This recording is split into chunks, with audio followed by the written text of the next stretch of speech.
Hello there, good morning and welcome once again to Market Insight for a very beautiful, albeit slightly humid Monday morning here in the city of Lagos. We're smack in the middle of the CBD, talking about the Central Business District here on Marina, Lagos Island. It's also a holiday, a public holiday. Happy holidays to our Muslim brothers and sisters, and to you too if you are a beneficiary, direct beneficiary of the holiday. You're probably at home or in some relaxing spot watching, and we do appreciate that you are joining us this morning. Once again, happy holidays. I am David Chiedu, and once again, it is my utmost delight to welcome you to Market Insight. Yes, indeed. Here we discuss issues that affect the market, affect essentially you and I, and also to promote, or if you like, share ideas and shape ideas rather that form the market and that drive the market, as he were, in this part of the world. And from wherever it is that you're watching us, we do indeed once again welcome you. Today on the program, we're going to be talking about something that some folks refer to colloquially as white gold. I'm talking about lithium and where we fit in the grand scheme of things as far as our economy is concerned. And of course, pushing that particular commodity or pushing that particular metal, harnessing it and reaping the enormous benefit that it does have therein. But before we get into that conversation, we're going to take a look first off at what happened on the trading floor of the NGX the previous week. So we'll start with Friday. The trading week ended Friday, 13 September 2024. At the end of the last weekday of the trading floor of the NGX, a total of 412,902,328 shares in 8,803 deals, corresponding to a market value of 6,467,374,568 naira 46 kobo were traded, compared with the previous NGX trading day, talking about Thursday, September 12. Friday, the data on Friday showed a 6% improvement in volume, 19% decline in turnover, and 8% decline in deals. Now, the current market capitalization of the Nigerian Exchange Group is 56 trillion naira.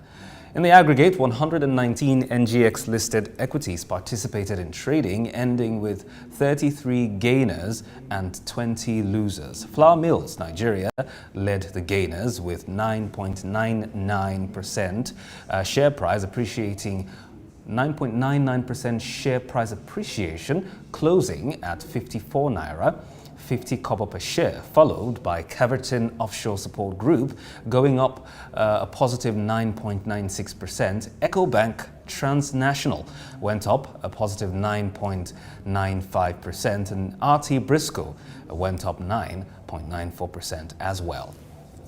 On the losing side, Dar Communications came out last with an end-of-day price depreciation of 9.72% at 0.65, or rather at 65 kobo per share, followed by Deep Capital Management and Trust going down a negative 8.82%, and PZ Cousins Nigeria going down a negative 8.48% as well as Custodian and Allied going down 8.45%. Japol Gold and Ventures recorded the highest volume of 106 million traded shares, followed by FBN Holdings at 43.2 million, Zenith Bank at 28.6 million, and United Bank for Africa at 15.5 million. Regarding the performance of the NGX market indices, the benchmark NGX All-Share Index climbed 431.45%, 431.45 points, beg your pardon, and of course at 0.44% to close at 97,456.62, representing a one-week gain of 1.06%, a four-week gain of 0.37%, and an overall year-to-date gain of 30.34%. Other remarkable indices that performed were the NGX Top 30 Index, the NGX Banking Index, the NGX Insurance Index, the NGX Consumer Goods Index, the NGX Pension Index, and the NGX Premium Index. Now that's what it looked like on the trading floor of the NGX last weekend, ended September 13, 2024. Now we proceed further to the conversation proper in just a moment. Do stay with us.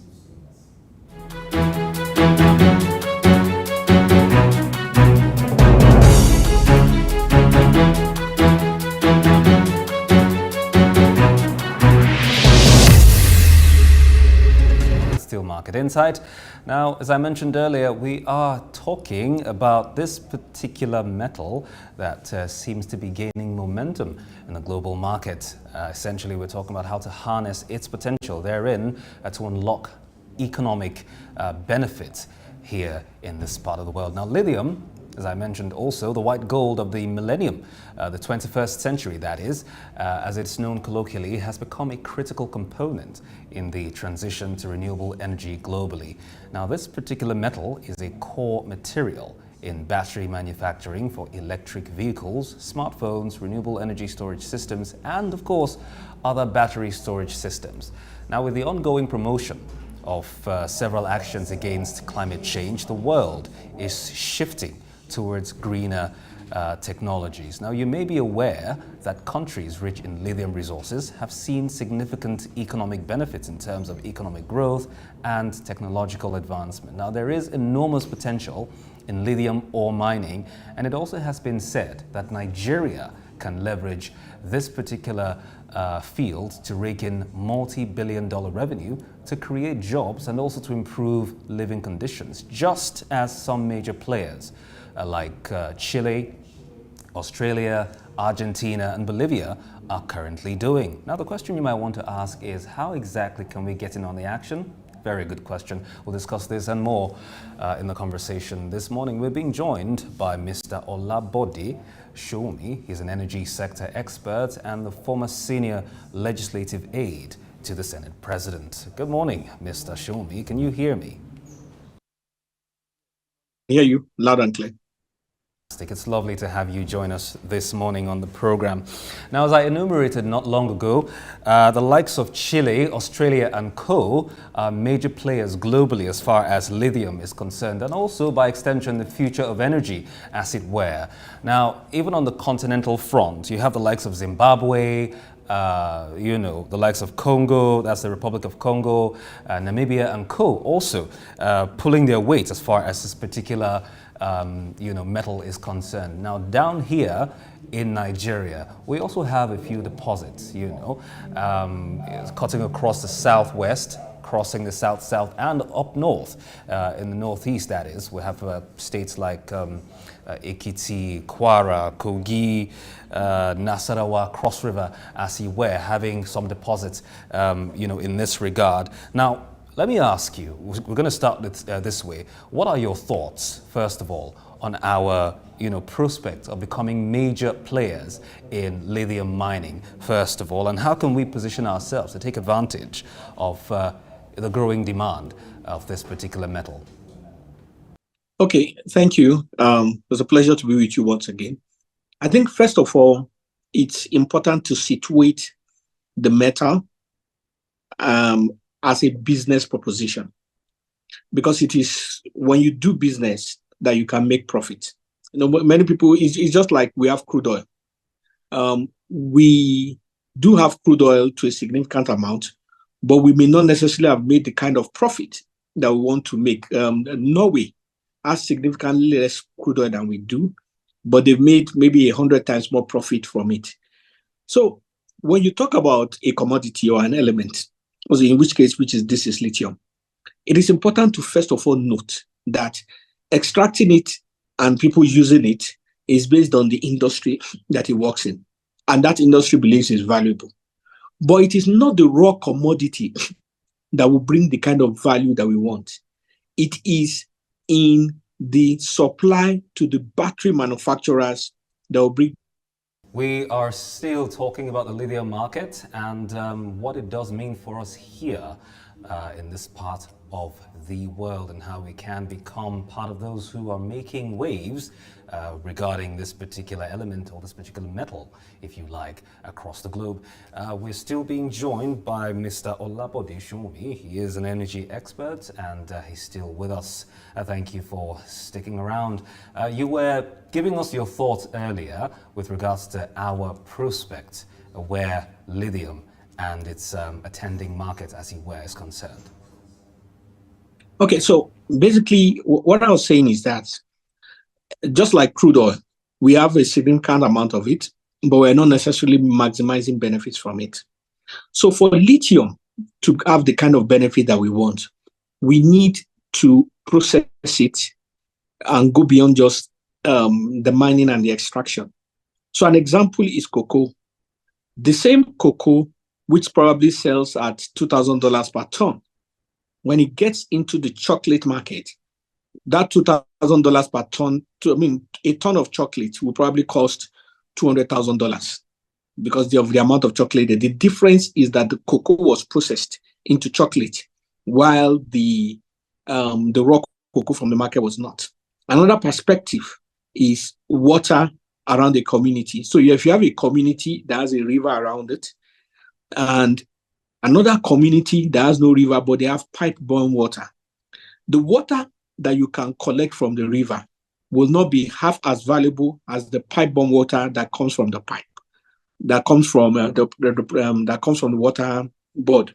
The main difference is that work has been done to the river water in terms of purification to make it clean and pipe-borne.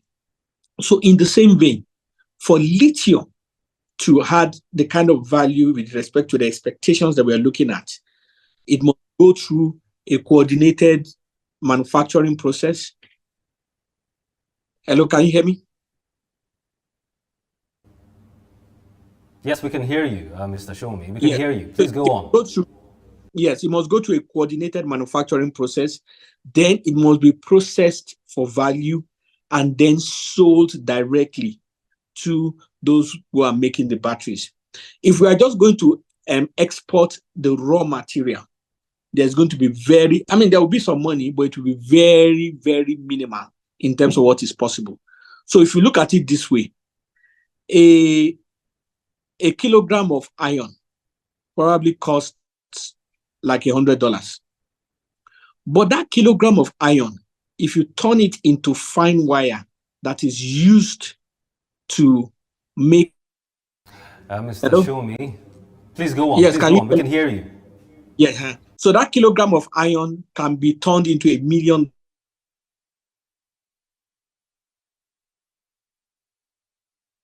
A few glitches on your part, Mr. Sowunmi, and it's making it a little difficult for us to hear you and keep up.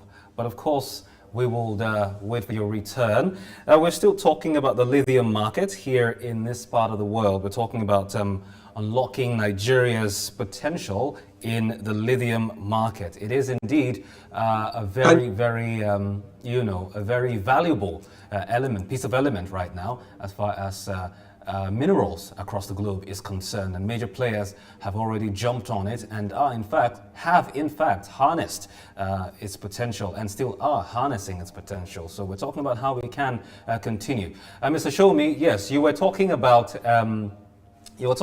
us not just importing and then doing more with it rather than just importing, because according to you, if we did just that, the revenue we're going to get from it wouldn't be much to go by. Continue.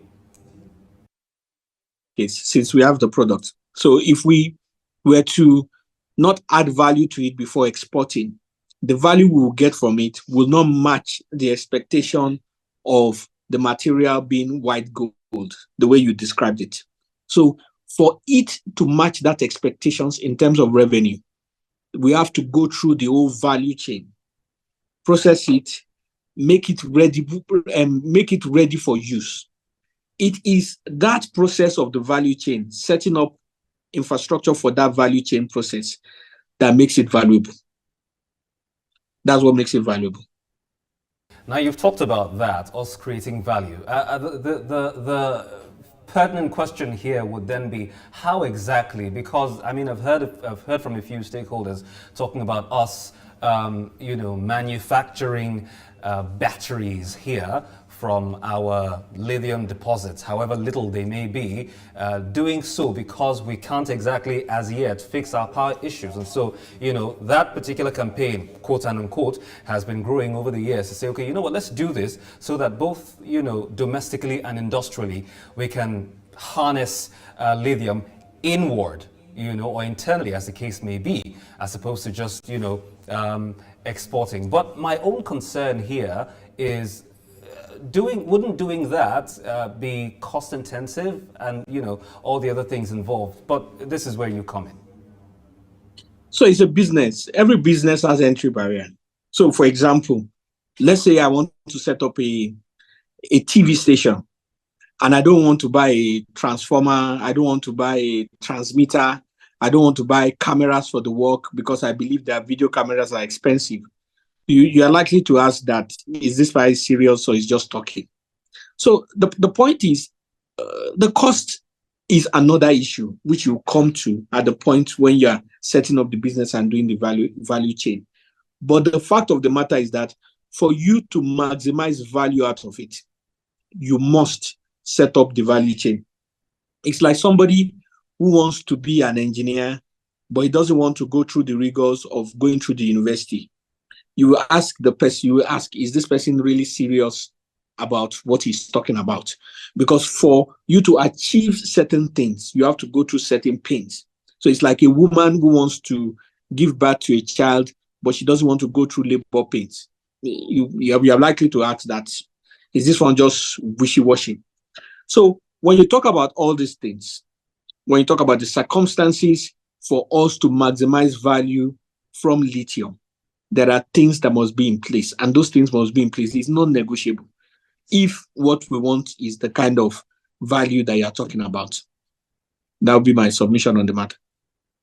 Talk about those things that need to be in place. I'm tempted at this point in time to also ask you specifically what those things are. You made reference to, setting up the value chain. But then again, I'm also going to, despite the fact that I have already asked you one, let's consider that as question one, what those things are in specific detail.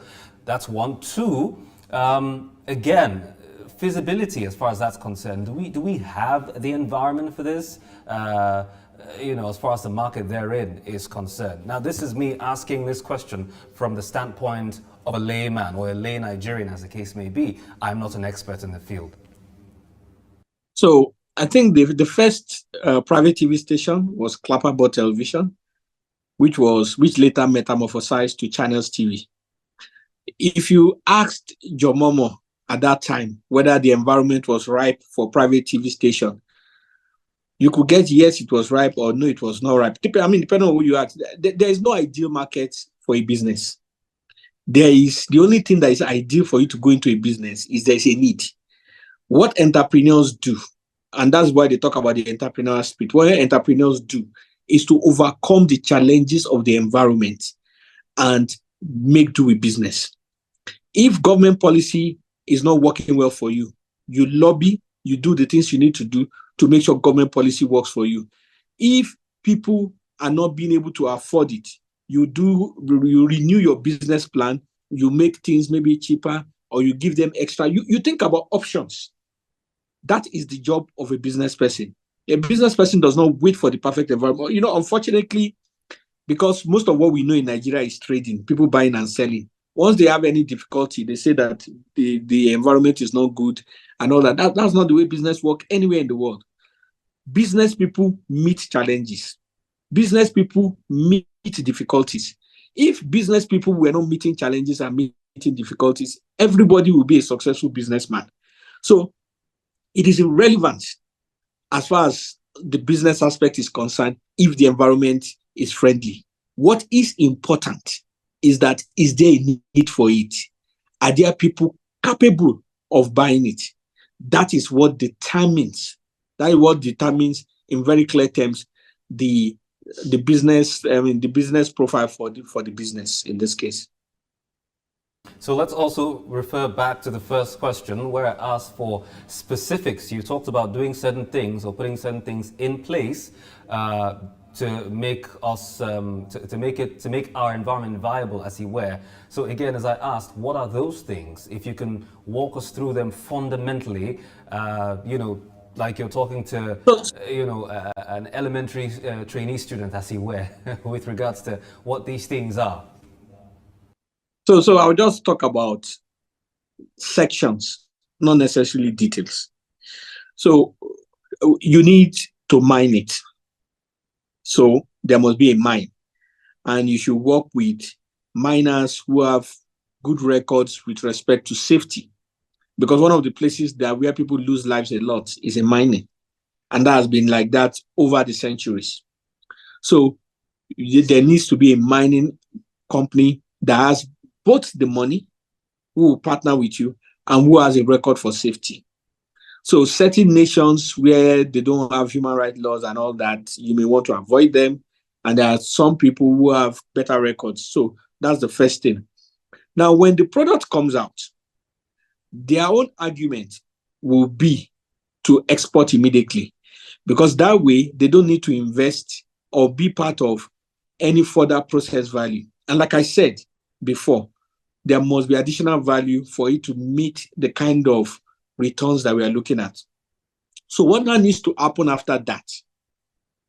What needs to happen immediately after that is that the people that will process the raw material to the level where it can be sold to the battery manufacturer need to come into play.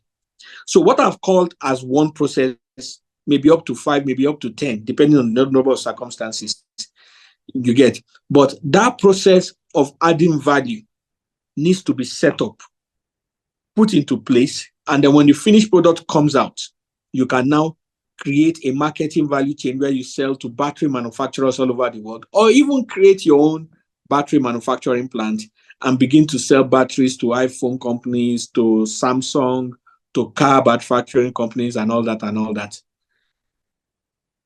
And so that's okay. Now, if you look across the globe, you see that Asia Pacific is leading the market, in this regard. Now, given some of our deposits, however little or however huge they might be, in the near term, do you see us attaining self-sufficiency in this regard? I don't know what you mean by self-sufficiency with respect to lithium production, but if you are talking about us being able to mine it and process it, and then having a battery manufacturing plant or whatever other plant that is used for it, that's a decision. It's something that is readily doable. So the technology is not impossible to get. The partnership is not impossible to get. The funding required for it is also not impossible to get. But it takes decision, it takes time, it takes hard work, it takes overcoming difficulties.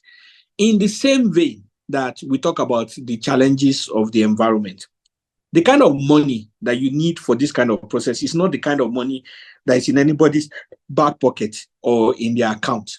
We're talking about hundreds of millions of dollars. Even the richest man in the world cannot just bring that kind of money and fund it. So it's money that you get from developmental banks. So you need to also approach these people. You need to convince them. It is always very, very, very difficult to get funding directly, to get funding from anybody.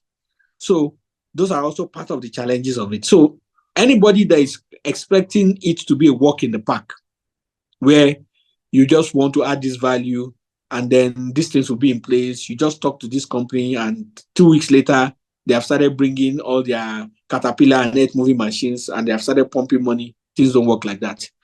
That's why you see sometimes they're on a project and they've said they've been talking to investors for the past 3 years because it takes work.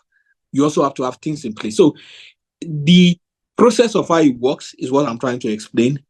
Whether it is easy or not is a different thing. Whether it is doable, yes, it is doable, but it takes a lot of work. Let me repeat, it takes a lot of work to be successful in business, any business for that matter.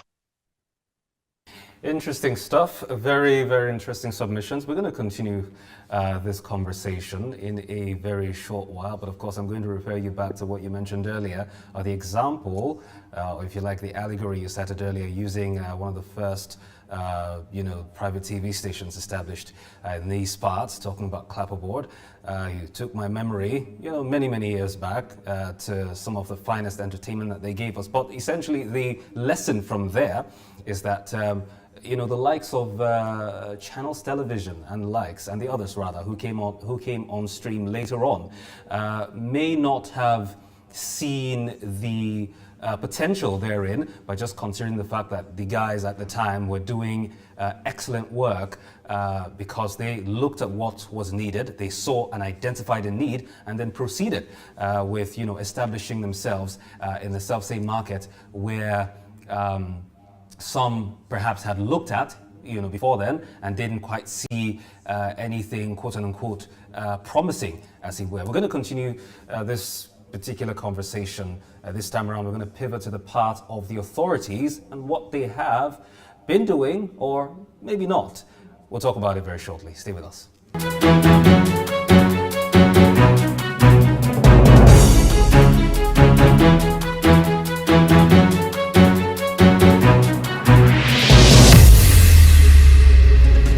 Thank you for staying tuned to Souk News Television. You're still on to Market Insight, by the way, and we are talking about unlocking the country's economy through another means, not the popular, methods, if you like, or the popular channels, talking about crude oil and the rest of them.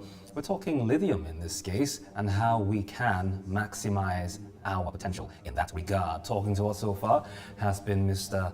Olabode Sowunmi. He is an energy sector expert. Now, let's come back to you, Mr. Sowunmi, and talk a little bit about what the authorities have done or are doing in this regard. Now, a couple of months ago, May to be exact, this year, Mr. President inaugurated the country's largest lithium ore. The largest lithium ore processing plant, rather, in Nasarawa State, Lafia to be exact. It has a production capacity of 4,000 metric tons per day to mine the lithium potential that could last between a period of a decade to 2 decades, as he were. Now, in your view, would you say that the federal government, this is barring what I just mentioned that happened in May, would you say that the federal government has been more progressive or forward-thinking in this regard? Well, I don't know what you call forward-thinking. Basically, people put in their efforts. People put in their efforts, and they do the things that they need to do. So I can only relate to it from results, or from the point of view of how much is able to impact business. So government policies are precisely that. They are government policies. They are set in place. They are put in as standards. They are like laws. They act as guidelines for the things that need to be done. They don't. I mean, they're like rules for driving. On an express road, they are the dotted lines. Those are the dash lines where you can overtake, and then there's a solid line where you can overtake. But that doesn't stop a drunk driver from breaking those rules. So government policies exist as guidelines for business. It doesn't mean that it's going to enable an incompetent businessman to become competent. That's not what government policies do. They're just rules, they're just guidelines. So whether those rules are forward-thinking, maybe stretching it, because it's all about a particular business and if the policy helps that business. So, I mean, even in the oil sector, some of the older people, like the Shell and Chevrons, they favor a kind of policy, while some of the local players, like the Dangote, they favor a different kind of policy. So it depends on who is in play, but still, they're all government policies. So government policies are not there as something that will make you work. They're just guidelines. So people just determine whether the policies suits them or is profitable for them. Now, earlier you talked about, while you were reading out some of the things needed to be done and the attendant, processes that need to be taken on. You mentioned funding, which I also expressed some concern regarding. And something you said was quite striking. You did say that it's not cheap. It's not your run-of-the-mill project that requires just some affordable funding that anybody can just put their hands in their back pocket and bring out. Now, some stakeholders in the industry have said that the government might need to ease up on the documentation processes, if you like, or procedural niceties to open up the window for investors to come in, bringing in those, heavy funds per se. Do you share this sentiment?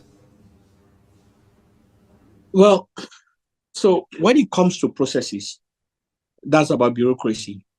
And I'm not necessarily a bureaucratic expert, nor am I familiar with the bureaucracy or the documentation for the Ministry of Solid Minerals. But they have a purpose. They have a purpose. So it's like when you're doing business, you sign a contract. There's something that signing a contract does. It is there for records. It is there when there's a case of conflict to adjudicate on the case. It also stops other people from crossing boundaries because they know that if you go before the law or before the police, those things exist. Those are some of the things that bureaucracy does.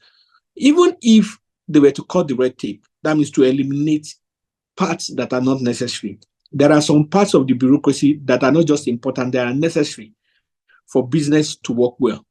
So they can't just say cutting the bureaucracy for the sake of cutting the bureaucracy. No, things don't work that way.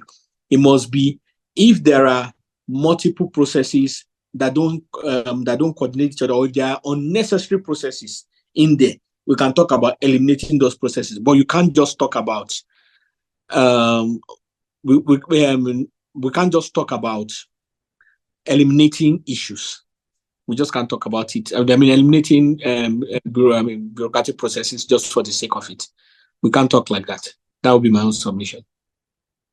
Okay, now how about other things like incentives, for instance? It could be tax incentives, it could be waivers on importing production equipment, so that these firms, as it were, can have some sort of, at the risk of using the same word again, incentive to galvanize their processes, come inside here, set up firms to process these elements and, even produce products that can be sold in retail markets, as it were. What are your thoughts on this? So we are always so quick to talk about tax incentives. It's not a normal thing for a functional society. It's important to note that. There are many, and giving people money does not mean they will succeed in business. In fact, the most successful businesses don't really start up with money. And that's the thing about organic growth. If you've done business, if you've seen people, many people actually fail because they get too much help for their business in the beginning. There is a difficulty you will go through to actually mature. It's like a child that is growing up. He doesn't play football with the friends on the outside. He's always at home. He has not quarreled with anybody before because he's always shielded by the parents. He's not in contact with real life. That child is a weakling. By the time he goes to the university, he cannot even handle small deception by people. He cannot handle any pressure. So there are difficulties that are part of growth, that are part of life. And we face that in this generation particularly, where people raise up children that are 19, that are 21, that cannot cross the road by themselves because in the name of, I don't want my children to suffer what I suffered, they have not properly trained them up. So businesses must go through certain difficulties in order to mature as a business. And it is overcoming those difficulties that grants you wisdom in managing life. It is overcoming those difficulties that grants you wisdom with respect to managing finances, managing little so that you can grow up. But if you must get solution for every help, get tax invention for everything, where are you going to get? Look at about the most successful industries in Nigeria today. One is the music industry. The other is ICT. The third is Nollywood. Did they get any tax incentive from government? No. Did they even get infrastructure support from government? No, they didn't get anything. Those people went day in, day out, trying to overcome challenges, trying to overcome, produce better music, trying to get it into good video, trying to copy Americans, and finally they started breaking it abroad and started making money. If they were helped, and they say no tax for you, in 2000 when they were selling, and they were helped, and they did not apply their mind, they will not be successful. Look at the industries that are helped the most. Look at the power sector. Look at even out of the oil and gas sector. Look at all the money and the billions that they pumped in. Has it make them successful? Not necessarily. So difficulties are part of life. It is both sun and rain that makes a plant to grow. You can't just cover a plant. You can't just cover a plant from sun and shield it from everything that is hard and expect that it will grow. It will not grow. It will die young. That's just the fact of it. So difficulties are part of life. So let us not expect too much incentives in everything that we do. You talked about copying Americans and, learning a thing or two from what they had done and, incorporating it into these sectors you've talked about. I'm going to get there. Perhaps we're going to close up with that. But before we get there, let me also, take a detour somewhat to talk about some attendant implications, in this case environmental right now. When the chips are down and we decide to go full Monty or full throttle, as the case may be, in this regard, I reckon it's going to carry some sort of hazard if we're mining this. Now, if it does, how do we balance the need for economic growth and development and also environmental protection? Very quickly, in your view, that is. I think, you need to first have energy, be alive, and be successful before you start talking about sexy options of energy. If you don't have any clothes at all, you just want to cover your nakedness, you're not talking about designer clothes. You see, all these environmental things and all that, they're good to keep in perspective, but they're not primary. The nations that are strongest on it, they have more energy than they require. We cannot be comparing ourselves with them when we are just starting life. So for me, what is first important is economic prosperity, energy sustainability, energy security. Those fundamentals must be in place. If there's no economic prosperity, if there's no energy security, you cannot be talking about environmental issues and all that. What environment are you talking about if there's no work there? Do we want to be like in the Middle Ages? Mr. Sowunmi, I would stop you there. Why? Because it's a very pertinent issue. We're talking about factors that have led to a lot of ills in independent states the world over. We're not just talking about Nigeria now. You've said what you said based on the Nigerian context. I get that. But globally, there is a campaign, a very huge one, against climate factors. Of course, environmental, that have far-reaching environmental impacts, as it were. And so to talk about environmental issues or the fallout of certain activities on the environment isn't particularly out of place. I also said that when the chips are down and we get to such a place or such a position where we can begin to, talk about mining, lithium, and other forms of energy, as it were, harnessing them therein. Again, the idea of economic growth is great, but then again, you also want to consider its knock-on effects on the environment. That's what I was talking about. Okay, so you asked me a question. If you want my answer and my opinion, then you have to listen. You can't just interrupt me.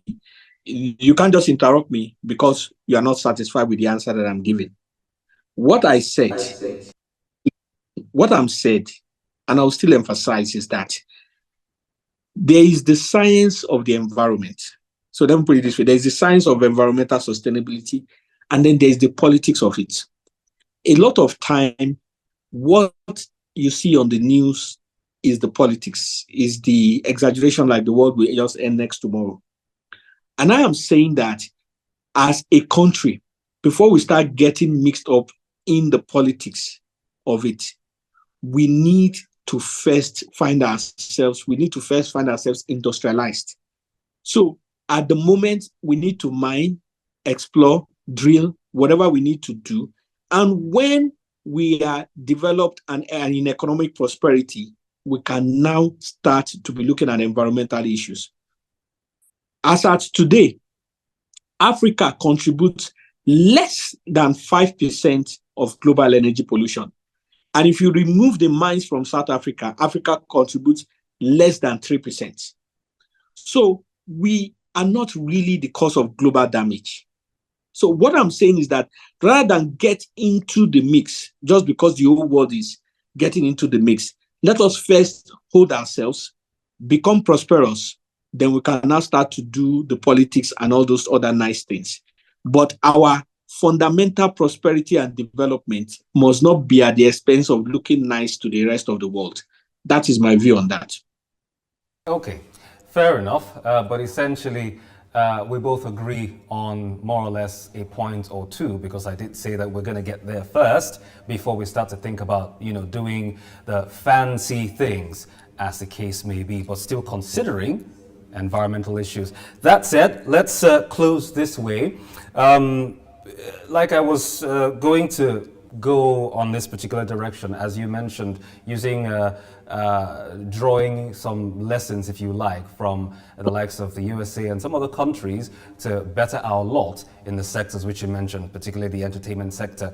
Now, still talking about this, with regards to what obtains globally, the lithium market, what do we need to copy, at the risk of using that word, copy, or what do we need to draw by way of inspiration or lessons to be learned from the countries that are already thriving in this regard, considering our reality as Nigerians, or as the country known as Nigeria? Okay, so that's a very big question. So what we need to copy?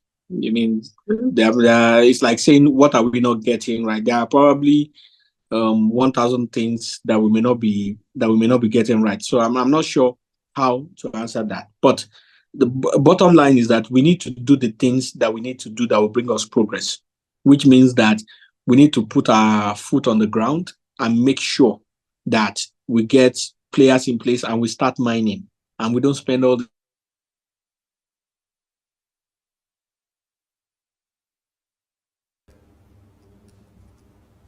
Are you still there?